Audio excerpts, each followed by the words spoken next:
Conor McGregor is now an owner of Bare Knuckle FC. What's up, Knuckle Mania? The notorious Conor McGregor here. Ladies and gentlemen, the huge announcement that I have for you today. Conor McGregor, myself, and McGregor Sports and Entertainment is now an owner of Bare Knuckle Fighting Championship. Welcome to the big leagues. David Feldman, baby, we did it.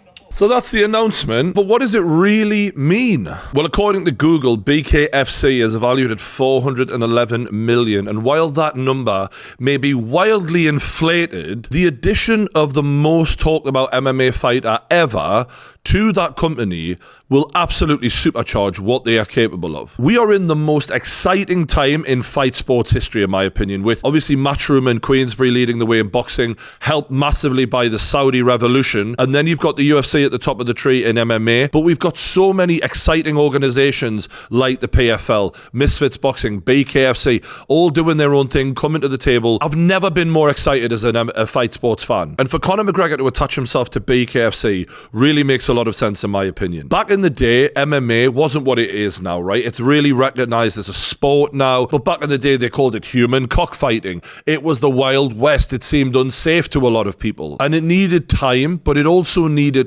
superstars to transform the way people viewed it. And Conor McGregor, while he can't change BKFC on his own, can do a lot to change the way people perceive it. And as a product, I really do enjoy watching it. Obviously, there's the fact that there's no gloves, so it's got that dangerous, hardcore feeling that MMA had back in the day when it first started. And a lot of people don't really want to watch men rolling around on the ground, despite the skills that Brazilian Jiu-Jitsu has. They're wanting violence, unpredictability. And these are things that Conor McGregor was the personification of, right? Unpredictable knockout artist. You don't know what's going to happen next. And it does beg the question, where does the UFC sit in all of this? Because Conor McGregor, working with not really a rival, because the UFC and Bare Knuckle are not on the same level, but helping another fight organization when he's made his name in the UFC, it ain't going to go down well unless they're involved in some way. And as much as that's a possibility, because Dana White did have a meeting with the owner of BKFC, I think about a year ago, nothing seemed to come from that so far. And if they were going to buy it, I would have assumed that the UFC owners, TKO, the company that owned WE as well, I would have assumed that they would have bought up BKFC entirely rather than being a shareholder. And if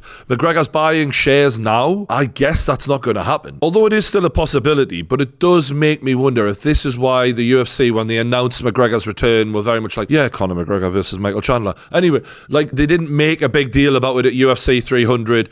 And I thought that that was because Conor was going to potentially leave and go and fight Manny Pacquiao or whatever. But maybe that's not the plan here. Because while Manny Pacquiao versus Conor McGregor makes Conor McGregor a lot of money right now, if he can build BKFC into something that one day the UFC want to buy, or one big company wants to buy one day, he will make so much more money. And bearing in mind that McGregor has 2 fights left on his deal that we know of, and the value of a McGregor to the UFC is in a very difficult place right now. Physically, he's in the end of his career, so to sign him to a long-term deal doesn't really make a lot of sense, because he's not going to fight for years and years and years, really. But in terms of what he's done previously for the UFC, you can't even put a dollar amount on it. It's insane. So when he's wanting re-signed, the number he's going to quote them, it's not actually going to make dollar sense for them. They're not going to recoup that, but you just want to hold on to him because you don't want him to go elsewhere and make them stronger. So it's a really difficult situation to be in if you're the UFC right now. And Conor now has the option to go and fight in his own organization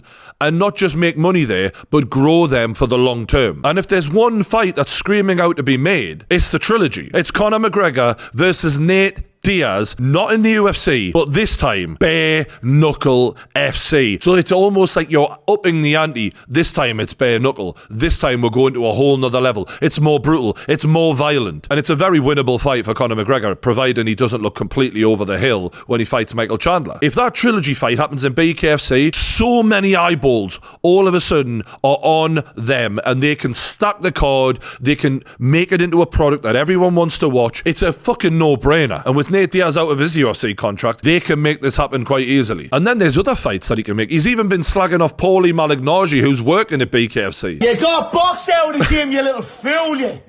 Look at that nothing, he got smacked out of the gym. He got men out with showtime and okay. Come on, you're hired, lads. Yeah, you're hired. Yeah, behave, yeah. Put a can of stout on his nut. Put a can of 4 down stout on his nut, yeah. and 2 bottles of whiskey out of his ear. It's so funny because Paulie will give it right back to Conor McGregor. I don't care who the fucking owner of BKFC is. Paulie will not give a fuck. But these two had a spar, obviously, prior to the Mayweather fight. They've hated each other. They just clashed so badly. That's a fight I'd fucking love to watch. You've got Eddie Alvarez, who's fought there before. You've got Chad Mendes, who's fought in BKFC. So there's all sorts of fights that we can watch with Conor in there and build that company up. Now, if Conor's plan isn't to fight in BKFC and he's just going to be like a little ambassador for them, yeah, it could still have an impact, but they need him front row and centre. They need him to either be the Dana White or they need him in the fucking ring. Now, the face of BKFC, in my opinion, has been Mike Perry. He's sort of the guy who's been a catalyst for people to watch BKFC because he is a cool character. He's got a little bit of like Kimbo Slice vibes about him. They've got this gritty street fighter attitude, and surprisingly, because he didn't have the best record in MMA, he has been putting people out in bare knuckle. He has found his home in fighting. Jesus Christ, what a war this was. You're seeing the state that they're getting, and this is one of the only drawbacks of bare knuckle, as fun as it is to watch.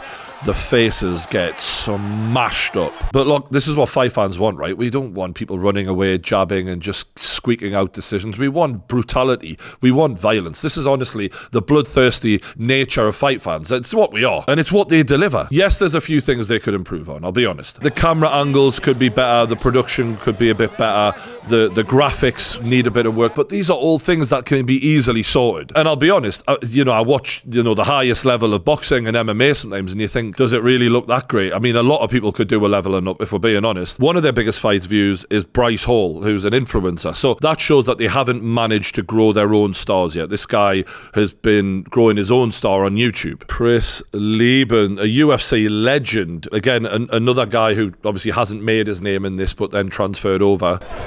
Black and red trunks for Chris Lieben. Fucking hell, Chris Lieben fights like a fucking madman, doesn't he? Shots! Big uppercut from the halftime plummet. That's what I'm on about. And I do like the fact that you are not having traditional boxing rules where you can grab the back of the head and just give him a couple of digs, because that's real fighting, right? And I know the sweet science and all that, but like, I do enjoy this. I've got to be honest. Okay, I found a woman fight. I found one. Ready? Okay. Oh, shit. Oh, shit. This is a start from Taylor Starling in the black and yellow. Cassandra Robb in the white and black and holding on. Again, there's friendship and it does not matter. This is a barrage. He just said they're friends, these two. Fuck me. Very smart by start off and oh, no. No, throw one back. Throw one back. This isn't a great advert for it. I've got to be honest. The one girl not throwing punches at all from the first bell, that's not what you want to see. So this is the last heavyweight title fight that they put on. This is Mick Terrell on the left-hand side against Arnold Adams on the right. Mick Terrell, Geordie boy, right? He's one of the lads. So I got a roof for him. Shout out to him. He's doing really well in BK. from Terrell. Good left hook. Terrell. Nice uppercut from Mick Terrell. Oh, he's a hard bastard. Like, look at their faces, man. Jesus. Mick's looking like a right fucking dog of war here, isn't he? Seconds. Lovely uppercut on him, though. I tell you that. Oh, shit. Oh, he staggered him. To the fourth round. Them uppercuts are beautiful. Puts him down. For the evening. He can't do it. He doesn't want it. He's given up. Can't blame him. Mick's fucking all over him. Yeah, he smells blood. He's put him down. Lovely. And that's a Geordie lad winning the heavyweight title. Of course I'm going to support. I love this. So in terms of in the ring, I enjoy the product. I think it's a really entertaining concept. Do they need better production and all of that sort of stuff? Yeah, they can level that up. But the main point about Conor McGregor joining is exactly the reason I'm making this video now. It's to get more eyeballs on this company. And that's exactly what McGregor's going to do. So I think it's a masterstroke from the main owner, and it's just whether or not they can now grow the stars to build the company into something that has what the UFC had at the start. It's not quite there yet. It needs the Chuck Liddells, the Randy Couture's, the Tito Ortiz's to capture the imagination of the public, and then they're off to the races. But like I said, if they book Conor McGregor versus Nate Diaz 3 in BKFC, that's it. They're on the way. But let me know as fight fans, would you watch this? Because some of you lot, I know you're real hardcore dedicated, the sweet science boxing fans out there. Some of you aren't interested if you can't watch the kicks or the ground game, you love your MMA. Would you be willing to pay a pay-per-view like that, Diaz versus McGregor, or would even that not make you want to switch on to BKFC? Let me know. Hit the like button. Don't forget to subscribe to the Pain Game YouTube channel. Thanks for watching. I'll see you on the next one.